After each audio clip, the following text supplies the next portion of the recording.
저희 동네에 좀 저희 교회보다 한 100배 큰 교회가 있어요. 100배 큰 교회. 딱 100배 큰 교회일 거예요. 근데 이제 거기 그 교회를 들어가면 이렇게 큰 이렇게 이렇게 교회 소개하는 거 그런 말이 있어요. 제가 가다가 언뜻 그 소개하는 말을 이제 읽었습니다. 거기 어떻게 써 있냐면 저희 교회에 오면 좋은 점 이렇게 써 있어요. 저희 교회에 오면 좋은 점. 우리 교회에 오면 좋은 점 했는데 사실은 저는 좀 다른 말이 좀 써 있을 줄 알았어요. 기본적으로 맨 처음에. 그런데 맨 처음 뭐라고 써 있냐면 목사님의 축복 기도를 받을 수 있습니다. 이렇게 딱 써 있어요. 그 다음에 이제 신앙에 대한 여러 가지 뭐 공부를 할 수 있고 또 다양한 문화 프로그램을 할 수 있고 이렇게 쭉 써 있더라고요. 근데 제일 처음에 목사님의 축복 기도를 받을 수 있습니다 라는 말에 조금은 쇼킹했어요. 사실은 굉장히 일반적이지 않거든요. 웬만한 자신감이 아니면 그런 말을 쓰지 못해요. 교회가 얼마나 자신감이 있으면 이 말을 이렇게 서슴없이 쓰는지. 사실은 저의 시각으로는 교회로 안 봅니다. 교회는 그렇게 쓸 수가 없어요. 기본적으로. 그런데 과감히 쓰는 걸 보고 굉장히 화끈하다 교회가 이렇게 드러내놓고 하는구나 그냥. 오히려 그런 면에서는 좀 시원함을 느낄 수 있는데 이거 대단한 교회라는 생각이 듣고 제가 나온 기억이 있습니다. 제가 여기 투명한 물 요걸 왜 떠났냐면은 여러분들에게 그렇게 중요하진 않을 것 같지만 사실은 기독교 신앙에서 굉장히 중요한 것이기 때문에 제가 잠깐 말씀을 드리고 가려고 합니다. 보통 기독교인들은 거룩한 예수 믿으면 거룩한 백성, 거룩한 사람, 그래서 이제 성도 이렇게 얘기를 하죠. 성도, 거룩한 사람 이렇게 얘기를 합니다. 그러니까 이미 예수를 믿었다는 것은 이제 거룩한 자가 되었다는 것입니다. 그래서 만약에 예수 믿는 것이 거룩한 자라고 하면 이렇게 깨끗한 물처럼 요 상태가 되었다는 거예요. 요 상태가 거룩됨 이렇게 된 것입니다. 중요한 거는 이제 여기서부터 발생해요. 그건 뭐냐면 기독교 신앙에서 이 상태를 어떻게 유지하느냐의 문제예요. 이 상태를 유지하는 거. 거룩한 성도가 된 사람인데 그러면 거룩한 성도가 된 자들은 어떻게 거룩됨을 유지할까? 쭉 거룩됨을 유지할까라는 그 유지의 방식이죠. 유지의 방식. 그래서 기독교가 이 유지의 방식에 대한 그 정의를 어떤 식으로 내렸냐면 성화라는 말로 정의합니다. 거룩됨을 성화라고 얘기해요. 그러니까 예수 믿는 모든 사람들은 다 이 상태가 된 것이에요. 거룩하게 됐죠. 하얗게 이 상태를 성화라고 그래요. 이 상태를 성화. 기독교에서 그러니까 어떤 여러분들이 누구와 복음을 나눌 때, 성경 얘기를 나눌 때 성화라는 말이 나오면 요 상태가 되었구나라는 것을 여러분들이 알아야 돼요. 요 상태. 그러니까 성화는 되는 것이 아니라 이미 이 상태가 된 것을 성화라고 그래요. 그런데 성화를 유지시키는 방식에 대한 겁니다. 이제 유지시키는 방식. 그럼 어떻게 계속 이 성화된 삶을 사느냐? 다시 얘기했지만 이건 여러분들에게 크게 그렇게 관심 있는 내용은 아닌데 굉장히 기독교 신앙에서는 중요한 것이니까 여러분들이 알아야 될 사항에서 말씀드리는 것이에요. 요 성화를 어떻게 유지시키냐, 거룩됨을 했을 때 기독교는 이 성화의 방식을 율법으로 채택했어요. 율법으로 거룩됨을 쭉 이어가는 방식으로 삼았다는 것입니다. 무슨 말인지 충분히 하시겠죠? 그래서 이 율법 생활을 온전히 하지 않으면 이 상태가 오염된다고 느끼는 거예요. 여기 이제 그 먹물이 들어가는 거죠. 먹물이 들어갑니다. 그러면 이게 율법을 어겼을 때 먹물이 들어가는 거예요. 그러면 성화는 이미 됐는데 율법을 어겼으니까 여기가 좀 더러워지는 거예요. 오염이 됐으니까 이거를 빼야 되죠. 요거를 빼는 방식을 무엇을 합니까? 회개를 하죠. 그 회개하면 그 성화가 쭉 이어가는 거예요. 계속. 그런데 또 죄를 져. 그럼 또 오염됐잖아요. 그러면 오염된 걸 또 빼야 되잖아요. 그러면 또 회개를 통해서 우리가 늘 알듯이 지난주에 제가 뭐 이런저 저런지 알고지 이제 모른지 막 다 이제 그거를 벗어내는 거예요. 회개를 하면서 벗어내면 다시 깨끗한 상태. 그러니까 이 상태를 계속 죽을 때까지 이어가는 거예요. 성화 상태를 오염된 거를 뺐다가 다시 넣었다 뺐다 넣었다 계속 이 방식을. 그래서 기독교 신앙은 율법을 버릴 수 없는 것이에요. 왜?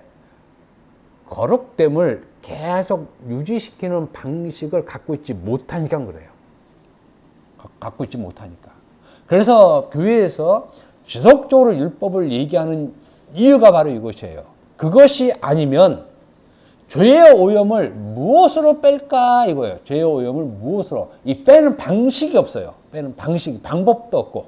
그리고 이것을 물어보면 대답할 그 근거를 찾지 못하는 거예요. 목사님, 제가 죄를 지었는데 어떻게 하면 제가 거룩한 삶을 더 살 수 있습니까? 그러면 목사님들이 하시는 말씀은 그 죄를 하나님한테 회개하시면 하나님이 용서해 줘요. 그러면 그래서 자기 죄를 회개하죠. 그러면 다시 자기는 그 성화된 상태를 쭉 이어가는 거예요. 계속. 그러니까 요 상태. 이것이 이제 기독교의 근본적인 거룩을 유지시키는 방식이라는 것입니다. 이 방식이 종교개혁을 했음에도 불구하고 여전히 근 600년 동안 이어온 신앙 방식이고 이 방식에 반기를 든 사람은 단 한 사람도 없을 정도입니다. 지금 제가 들고 있다는 거예요. 제가 들고 있다는 거. 그건 절대 아니라는 것이에요. 우리는 예수 믿음으로 성도가 됐죠. 성도라고 하잖아요. 성도.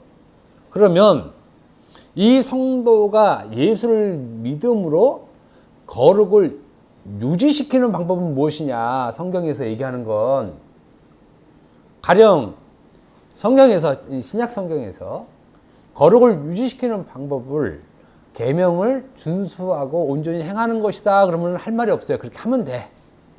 근데 그러한 말은 없어요. 아주 없어도. 그러면 신약 성경에서 나의 거룩성, 이 거룩성을 유지시키는 방법이 무엇이냐 했을 때 그 대답을 할 수 있어야 된다는 것이에요. 만약에 이것을 우리가 못하면 우리는 굉장히 우리 함정에 빠지게 돼.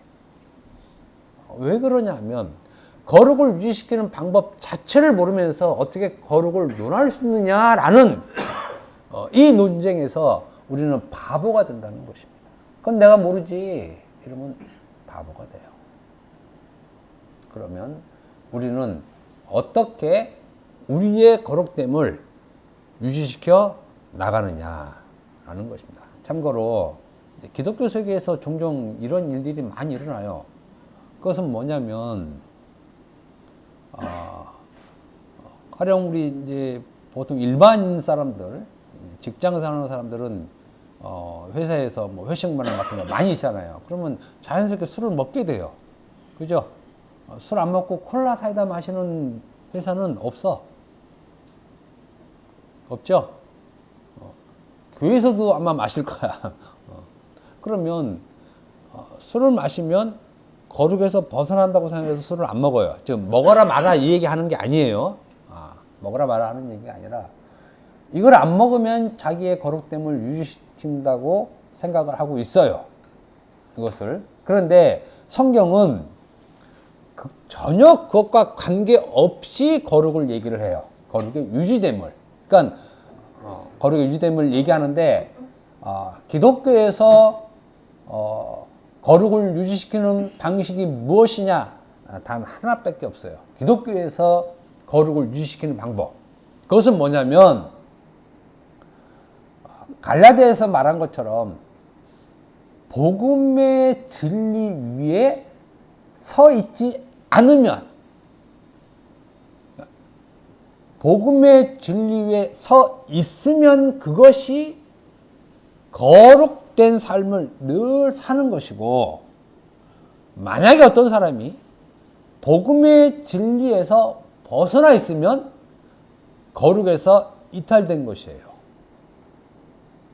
그런데 이건 조금 특이합니다. 그건 뭐냐면, 가령 어떤 한 사람이 복음의 진리에 있다가 없다가, 있다가 없다가, 이런 일은 안 된다는 거예요, 사실은.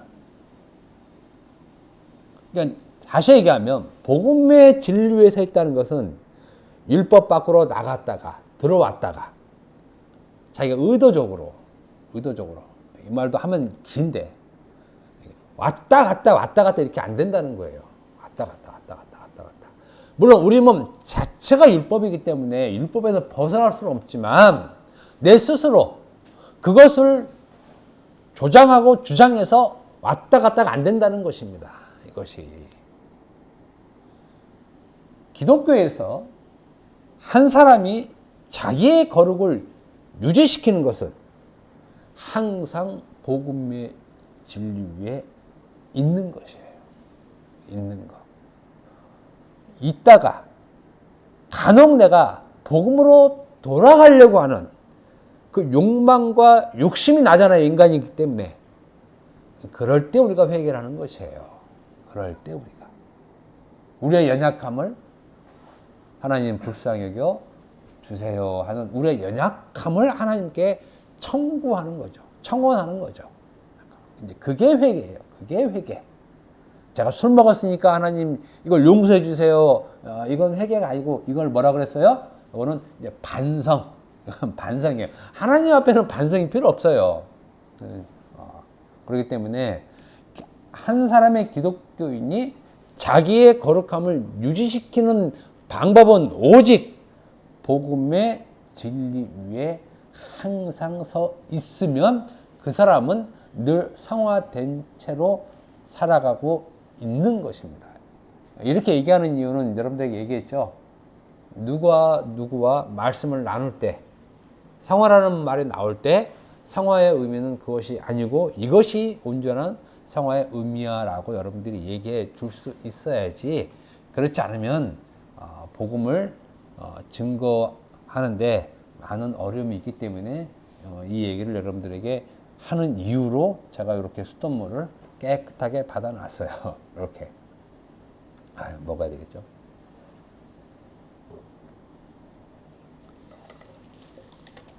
기독교 신앙의 출발에 대한 오해가 있습니다. 기독교 신앙의 출발에 대한 오해. 그것은 뭐냐면 기독교 신앙의 출발이 혹은 출발을 하나님부터라는 생각을 갖고 있는 것이에요. 예수 믿는 사람들은 주로 이제 하나님이라는 존재를 많이 찾아요. 많이 찾아요. 굉장히 많이 찾습니다. 굉장히 많이 찾아요. 그렇지만 기독교 신앙의 출발의 시작은 하나님이 아니라 예수입니다. 예수. 예수께서 이 땅에 오심으로 인해서 비로소 기독교 신앙이 시작돼요. 그리고 이 기독교 신앙을 믿는 자들이 오순절 성령 강림한 이후에 발생하죠. 발생합니다. 기독교 신앙을 믿는 자들이.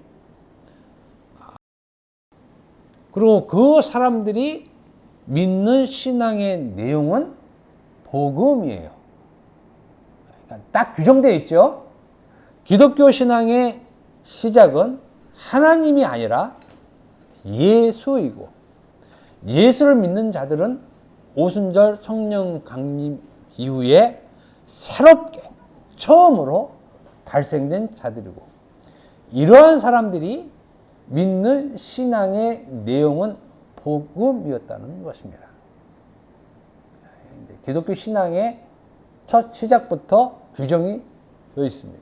그럼 제가 왜 하나님이라고 얘기하지 않는가? 그것은 하나님으로 시작하면 반드시 딸려오는 게 있어요. 그것이 바로 율법이에요. 하나님으로 시작하면 반드시 신앙의 내용은 율법으로 들어가요. 율법으로 들어가. 그리고 그 율법으로 자기 신앙이 형성되어 있습니다. 이것이 오해고 착각이라는 것입니다. 기독교 신앙은 그리스도로부터 시작되고, 그렇게 시작된 자들이 오순절 성령 강림 이후에 나타났고, 그 사람들을 시작으로 한 신앙의 내용이 무엇이었냐? 복음으로부터 신앙생활을 처음 시작한 것입니다. 그렇기 때문에 기독교 신앙에서 그 신앙의 내용의 처음은 율법이 아니라 복음이었다는 것입니다. 복음을 강조하기 위해서 율법을 얘기한 것입니다. 우리는 이 점에 대해서 명확한 구분성을 갖고 있지 못하기 때문에 하나님과 예수를 교차해서 사용하고 있습니다. 말 자체를. 여러분들은 이 사실을 먼저 분명하게 규정하고 신앙생활을 해야 합니다. 그리고 교회에서는 이것을 처음부터 가르쳐야 올바르게 기독교 신앙을 가르칠 수 있는 것입니다. 그렇지 않으니까 하나님으로부터 출발하니까 항상 율법이 중심이 돼서 율법 신앙만 가지고 있고 그 율법 신앙이 계속 확장된 것입니다. 그런데 복음으로 시작하면 율법은 개입하지 못합니다. 절대 율법 안에는 복음이 개입할 틈을 율법에서는 주지 않아요. 그래서 율법과 복음을 교차해서 사용되지 않습니다. 사용하지도 않고.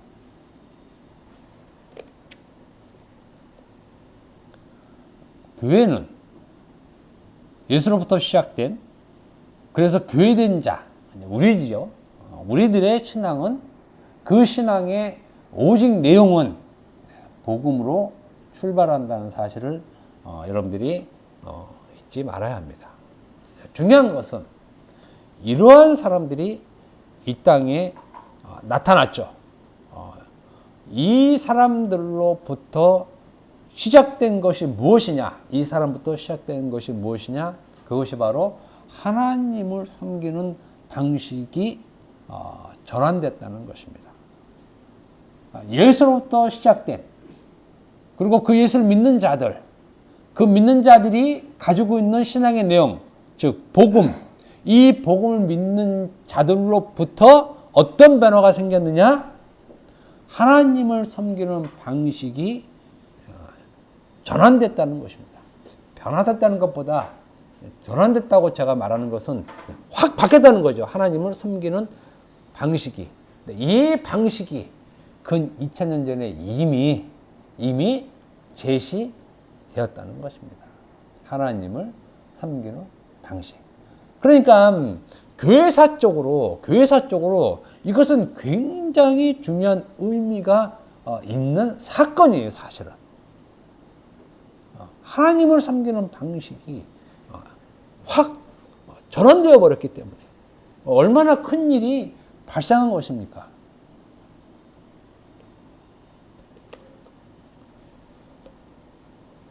불행하게도 교회들은 이 전환된 방식에 대한 인식이 없어도 고맙다는 것이에요.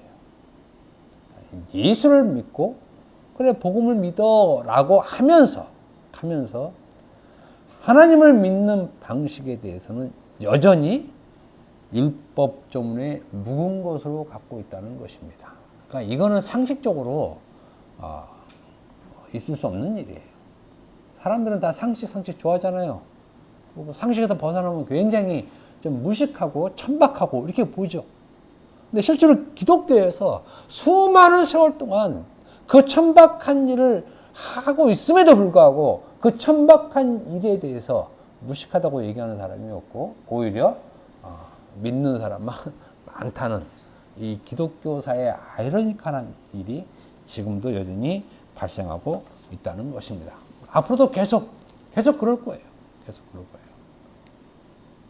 그러나 분명히 기독교 신앙은 초대교회부터 하나님을 섬기는 방식이 그전과는 완전히 다른 방식으로 예수 믿는 자들을 통해서 새롭게 전환시켰다는 것이고 그 사람들은 그 방식으로 예수를 믿었다는 것이에요. 물론 그렇게 믿은 수가 많이는 여전히 없어요.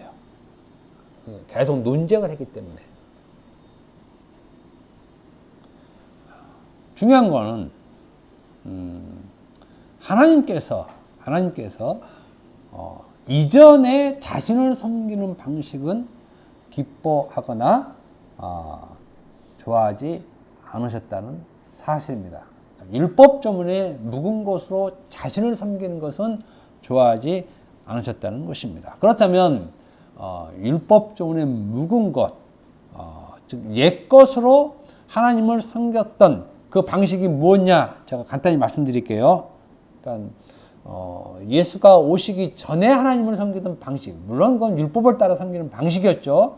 좀 구체적으로 얘기하면 갈라디아서 4장 10절에 이렇게 말씀합니다.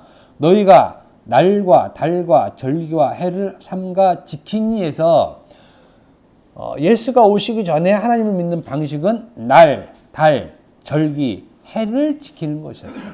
여기엔 다 절기가 다 들어가죠. 지금 유명한 그 이단들 있잖아요. 이단. 그 하나님의 교회. 애들은 그 유월절을 지킨다고 하는 것들. 안식을 지킨다고 하는 것들.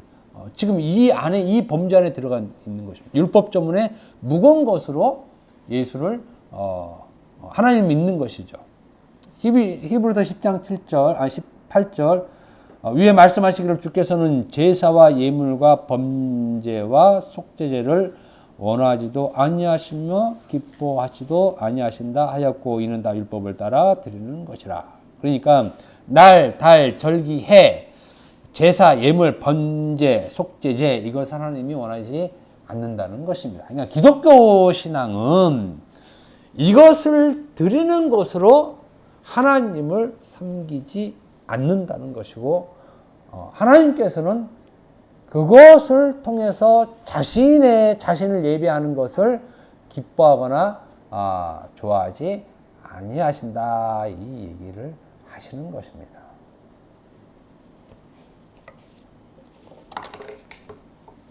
그럼 왜 하나님은 날, 달, 절기, 해, 제사, 뭐 범죄, 속죄제 이런 것을 기뻐하지 아니하시는가? 인간들이 열심히 준비해서 정성을 다해서 드리는데 좋은 것만 골라 드리는데 왜 하나님은 이것을 기뻐하지 아니하시는가? 로마서 7장 5절에 나와 있습니다. 로마서 7장 5절 한번 다 같이 읽어봅시다. 로마서 7장 5절입니다. 시작. 우리가 육신에 있을 때에는 율법으로 말미암는 죄의 정욕이 우리 지체 중에 역사하여 우리로 사망을 위하여 열매를 맺게 하였더니. 우리가 육신에 있을 때라고 하죠. 그러면 재성아, 율법에 있을 때를 다른 말로 하면 어떻게 표현할 수가 있니? 이걸 좀 전문적으로, 좀 더 전문적으로.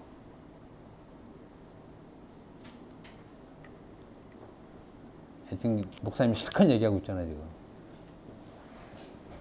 우리가 육신에 있을 때 이 말을 직접적으로 확 박히는 말은 율법조문에 묵은 것으로 하나님을 섬길 때 이렇게 얘기하면 훨씬 더 구체적으로 폭넓게 얘기할 수 있죠. 물론 여러 가지 표현은 많이 있어요. 뭐 예수를 믿지 않을 때에도 마찬가지고 그 안에 범주에 속해 있는데, 그러니까 육신에 있을 때라는 그 육신이라는 말의 의미는 우리가 세상에 살 때 뭐 이렇게 얘기하잖아요. 예수 믿지 않고 세상에서 막 방탕하고 뭐 이렇게 살 때라든지 뭐 그게 아니라는 거예요.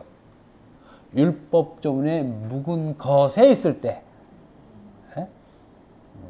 율법에 대해서 살아 있을 때, 이런 것을 육신에 있을 때 이렇게 얘기해요. 육신에 있을 때. 그러니까 우리가 육신에 있을 때라는 의미와 다른 사람들이 육신에 있을 때라는 말을 사용할 때 의미는 달라요. 이래서 아무튼 제가 무슨 얘기하다 왜 하나님은 그 율법 때문에 묵은 것으로 하나님은 자신을 섬길 때 그것을 원하지도 않고 기뻐하지 아니하시냐 하면은 그것이 바로 그렇게 하면 하나님을 섬기는 것이 아니라 사망을 위하여 열매를 맺게 하는 일이기 때문에 그렇다는 거예요. 굉장히 충격적인 일이에요, 사실은. 굉장히. 그러니까 인간 자신들은 하나님을 위한답시고 날, 달, 절기, 해를 열심히 지키고 제사를 정성스럽게, 그잖아요. 우리는 제사 지낼 때 굉장히 정성스럽게 지내죠. 자기는 엄마 아빠 제사 지낼 때도 이렇게 막 드리잖아요. 맨날 이거 싸우잖아. 홍동백서 싸우고 뭐 이거 아유 진짜 짜증나. 지금 얘기해도 짜증나네 갑자기. 굉장히 정성을 많이 들여요. 제일 좋은 음식 사거든 막 하나에 막 5,000원짜리 아닌가? 10,000원짜리. 옛날에 드려던 짜리 가격이 좀 다운됐구나. 제일 비싼 거, 제일 좋은 거. 이렇게. 그런 정성을 드리는데 하나님을 이렇게 드리는 것은 나를 섬기는 것이 아니라 사망을 위하여 열매를 맺는 일이라고 하는 일이에요. 그것이 굉장히 이것도 충격적인 일입니다. 사실은. 우리는 그걸 모르는 것이에요. 그걸 모르는 것이야.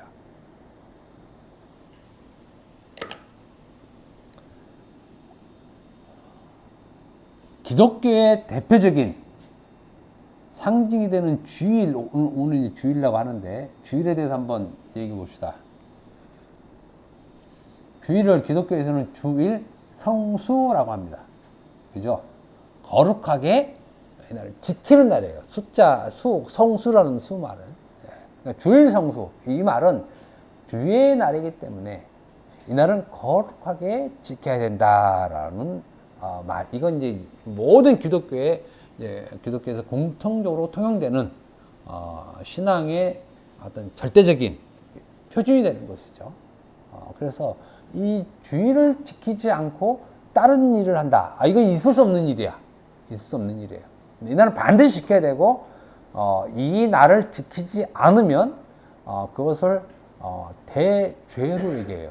대죄. 이건 천주에서도 캐톨릭에서도 그래요. 캐톨릭에서도 주의를 지키지 않으면 굉장히 큰 죄로 이렇게 징계한다 같은 뭐 이렇게. 그래서 주일은 캐톨릭이나 기독교에서 상당히 중요한 지켜야 되는 날로 알고 있습니다. 그리고 그것을 죄로 생각하고 보통 이 날을 지키지 않으면 다음 주일로 와서 또 회개를 하죠. 그렇습니다. 그런데 사실은 이 주일조차도, 주일 성수조차도 이 주일을 성수한다고 하는 이 생각 자체도 율법 조문에 묵은 것 안에 있습니다. 주일을 지켜야 된다는 이 생각 자체도, 그리고 이것이 죄가 된다는 생각 자체도 율법 조문에 묵은 것이라는 것입니다. 그러면 이렇게 생각하는 것이 죄예요. 율법 주일 성수라고 해서 이거를 지켜야 되는데, 그리고 이것을 지키지 않으면 죄인데 라고 생각하는 그것이 죄라는 것입니다. 그것이 죄라는 것이에요. 왜냐하면 하나님은 그것을 일컬어서 사망을 위해 열매를 맺게 하는 것으로 얘기하셨기 때문에 그래요. 그러니까 우리 생각과는 완전히 반대예요. 우리 생각과는. 우리는 죄를 열심히 지키고 11절을 열심히 하고 헌금을 열심히 드리고 이러면 하나님께서 자신을 올바로 섬기는 것으로 보는 줄 인간은 알지만 하나님은 아니라는 것입니다. 인간의 시각과 하나님의 시각은 정반대에 있는 것입니다. 정반대에 있는 거. 인간으로서는 상당히 받아들이기 힘든 일입니다. 평생 한 번 주일도 안 빠지고 꼬박꼬박 11조를 내고 새벽 예배를 열심히 다녔는데 하나님 보시기에는 그게 죄인 것이에요. 야, 그건 나를 위한 것이 아니라 사망을 위한 것이야. 이렇게 판단하시기 때문에 인간 편에서는 굉장히 분노할 수밖에 없어요. 그래서 가인과 같은 놈이 나오는 거예요. 그래서 가인과 같은 놈이. 그래서 주일은 주일로 지키는 날이 아니라 그날은 예수께서 율법 조문에 묵은 것을 폐하시고 율법을 비로소 온전히 완성하신 날임을 알고 감사하는 날로 여기면 충분해요. 왜? 안식 후 첫날이, 그러니까 부활 후 첫날이 주일이기 때문에 주일을 지키는 거잖아요. 그렇기 때문에 주일날은 부활의 의미를 잘 알면 되는 거예요, 사실은. 근데 부활의 의미가 뭡니까? 율법을 완성케 한 날이잖아요. 그렇잖아요. 죄의 사망의 권세를 무너뜨리고 승리하신 날이잖아요. 그 승리로 인해서 우리가 받은 그 은혜가 무엇이냐? 율법으로부터 자유케 됨이에요. 율법으로부터 자유케 됨. 근데 율법으로부터 자유케 된 기독교인들이 다시 주일이라는 율법으로 또 들어가는 거예요. 야, 이날 안 지키면 큰일 나지. 똑같아요. 안식일과. 기독교는 그것이 아니라는 것입니다. 기독교는 주일이라 하면 율법을 온전하게 완성하신, 완전케 하신 그 예수에 대한 감사와 찬양을 하는 날이에요. 그 감사와 찬양을 우리는 이 말씀이라는 것을 통해서 대신하고 있는 거예요. 그래서 주일날 여러분들이 교회에 와서 이 말씀에 의한 찬송, 찬양, 이것을 듣지 않으면, 듣지 못하면 교회에 나갈 필요는 없어요. 제가 말씀에 의한 찬양, 찬송이라고 그랬어요. 찬송과 찬양은 말씀이 선포되어지는 것이지 인간의 소리가 아니에요. 인간의 소리는 아무리 크게 질러봤자 울리는 꽹과리예요. 시끄러워요. 하나님이 시끄러. 막 사중창 막 한 달 내내 칸타타 한다고 막 소프라노, 알토, 베이스, 테너 한다고 막 사중으로 막 거기 깽징치고 막 난리 부르스를 치는 거예요. 하나님 막 시끄러워해요. 하나님이 들으시는 찬송은 인간의 말이 아니라 예수의 말이라는 것입니다. 그 말이 하나님에게 찬송이 되는 거지. 인간이 찬송가를 불러서 그것이 찬송이 되는 것이 아니라는 것입니다. 하나님의 찬송은 자기 아들의 소리예요. 자기 아들의 소리. 인간의 말이 아니라.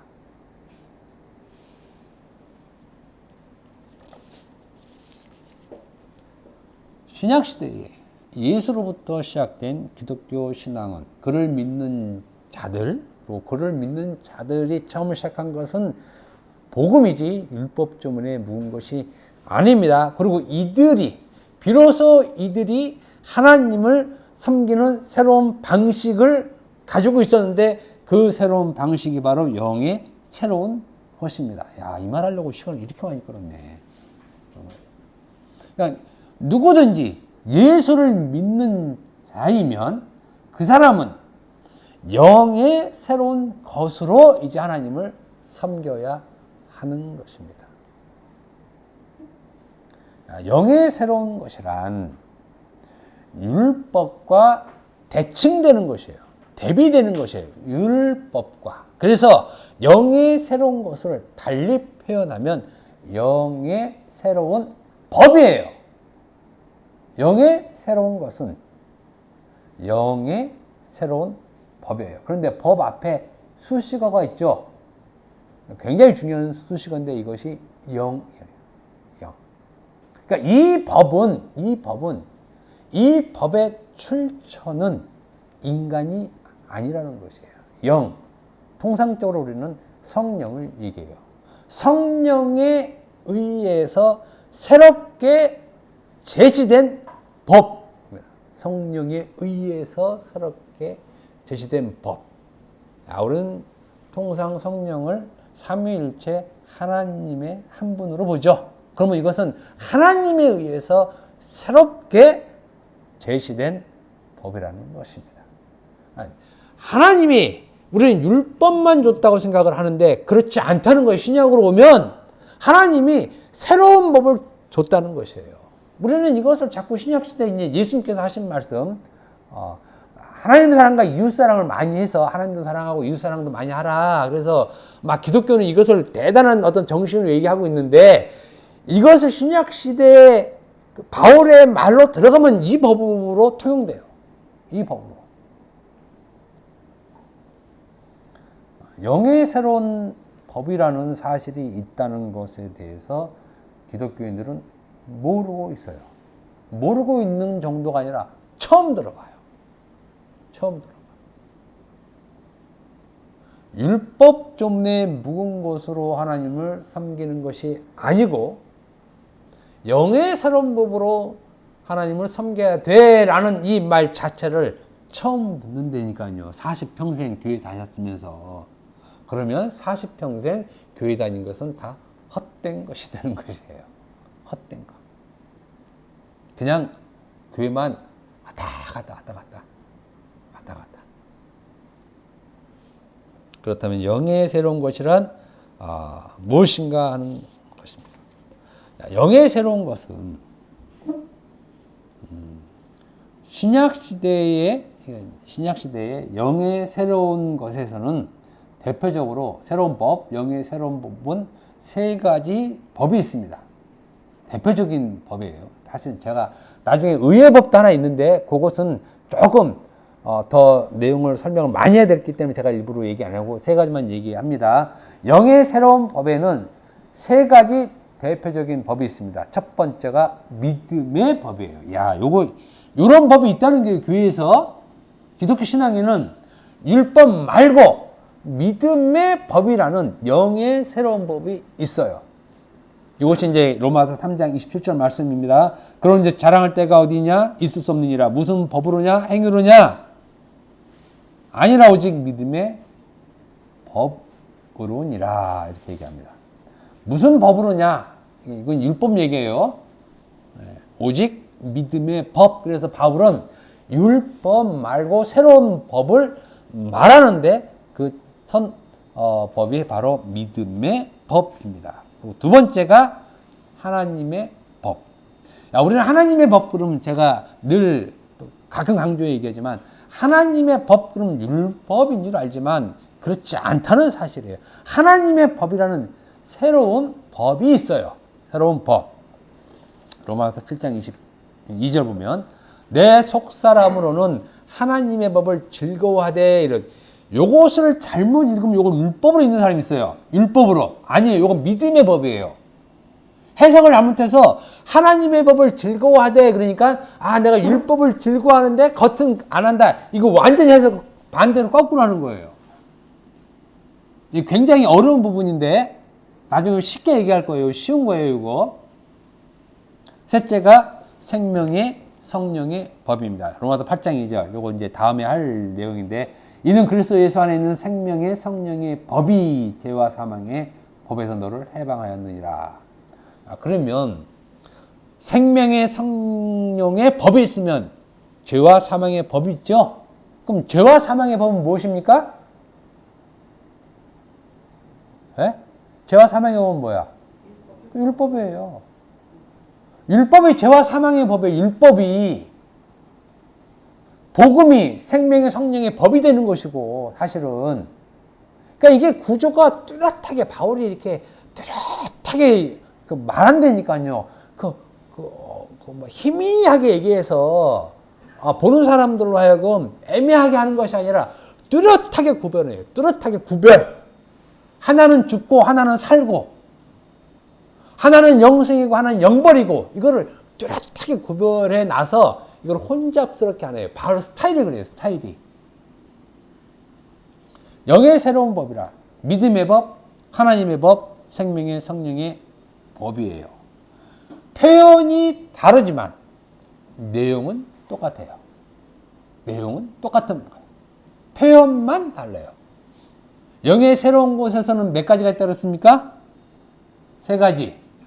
믿음의 법, 하나님의 법, 생명의 성령의 법. 이렇게 얘기하면 어디 가서 굉장히 유식한 사람이 되는 거예요.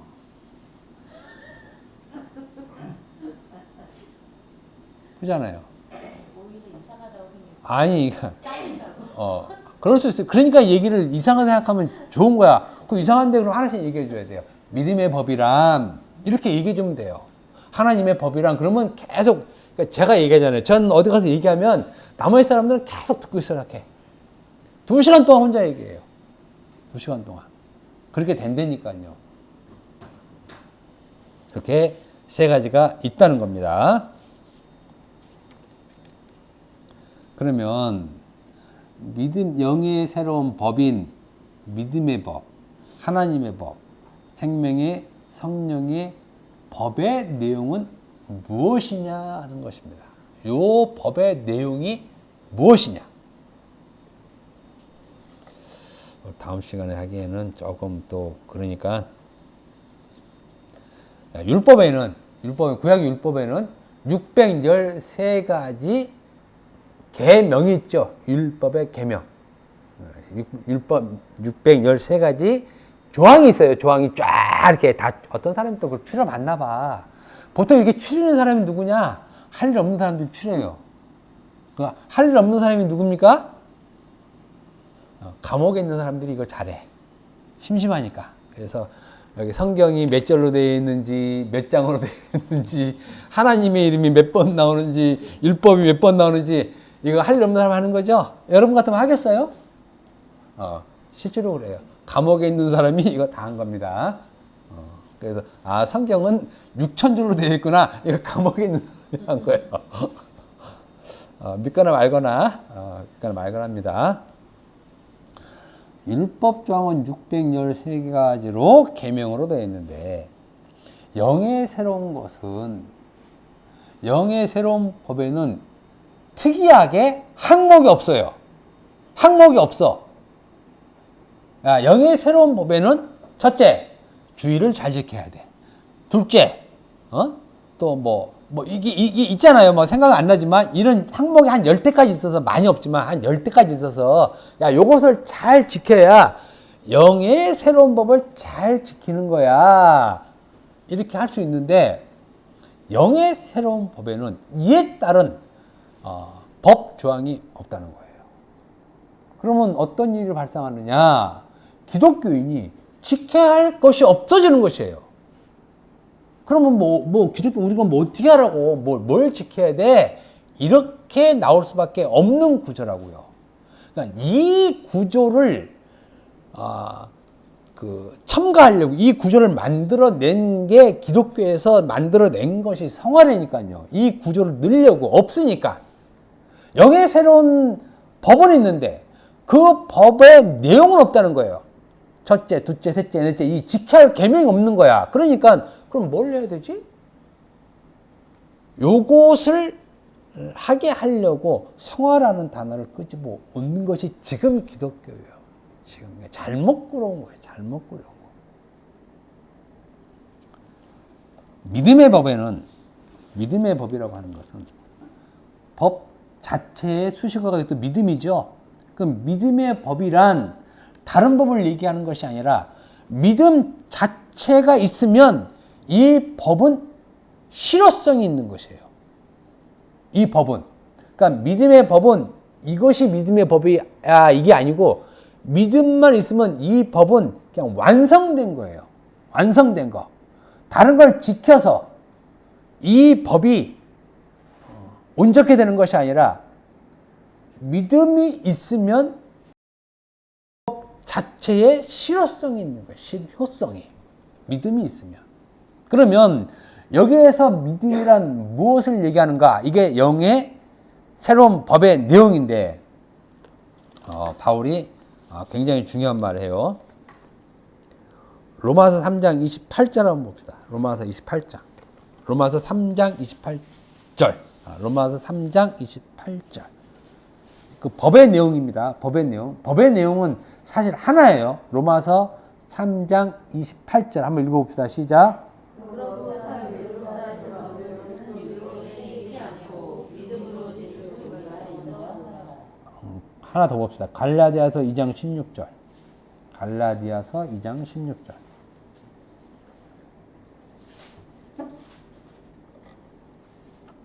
자, 읽어봅시다. 시작.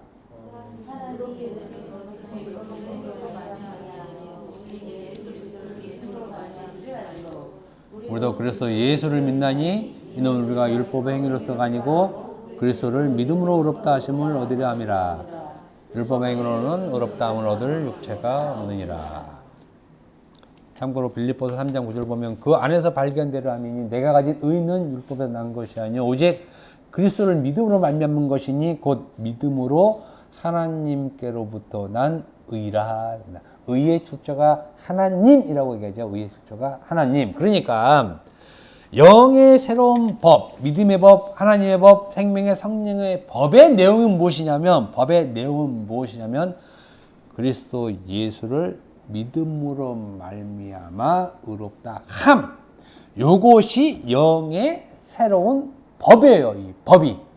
그러니까 이 법을 지키는 것은 오직 예수께서 예수를 믿음으로 말미암아 의롭게 되는 거였구나. 율법의 행위가 아니구나라는 것을 자기 자신이 믿어진다면 이 사람은 법을 지킨 것이 되는 것입니다. 그러니까 예수 믿는 사람들은 이미 법을 지킨 사람들이에요. 지켜야 할 사람들이 아니라 이미 법을 지킨 채로 있는 것이에요. 내가 따로 지켜야 할 법이 있는 것이 아니라.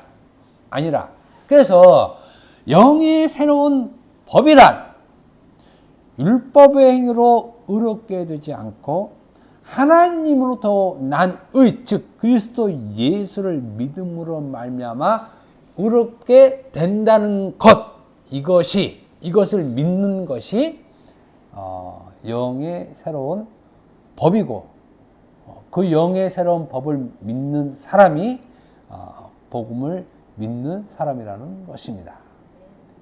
영의 새로운 법의 내용이 이것입니다. 오직 믿음으로 의롭게 됨. 요것을 지키는 것입니다. 근데 요것을 지키는 것이 아니라 예수 믿는 사람은 이것이 이제 복음의 진리죠.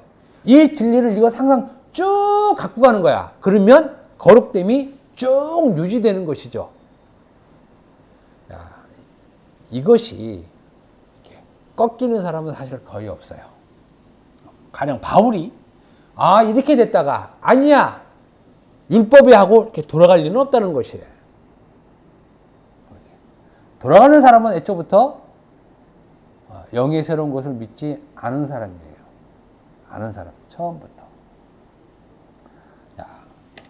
우리는 영의 새로운 법, 바로 하나님으로부터 난 의인, 그리스도 예수를 믿음으로 의롭게 됨, 이 상태를 가지고, 그리고 이 상태를 가지고 있으면 이것이 곧 하나님을 섬기는 것이 되는 것입니다.